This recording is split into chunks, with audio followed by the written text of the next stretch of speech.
That was important.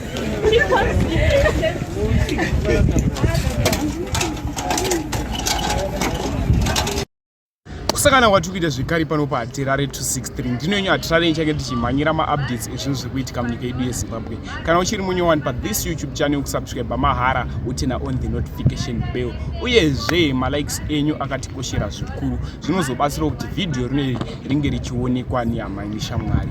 Ndatitei izvi nguva iripo. Hama dzadiwa, ndofunga munongoziva kuti ndinomhanyira nyaya dzezvinhu zviri kuitika muzimbabwe nguva nenguva, ende payabva kuitika ndopandouya nayo nguva iyoyo. Nyaya ndoita zvamuzora nhasi inyaya yaMary Mubayiwa. Mary Mubayiwa ex wife aimbove mukadzi wemutevedzeri wemutungamiri wenyika wemuno muzimbabwe. Zvoda kuita munguva ino idakuradzai this video mutongerwo waitwa Mary Mubayiwa.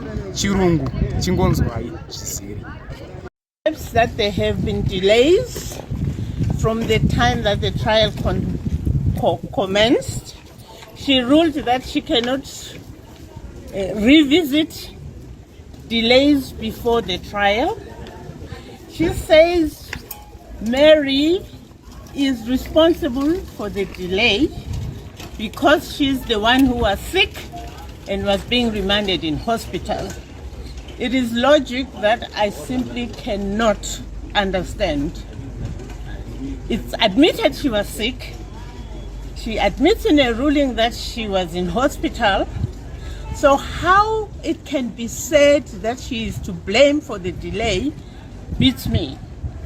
That section requires her to look at whether or not there has been a delay.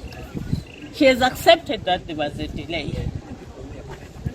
So for her to then rule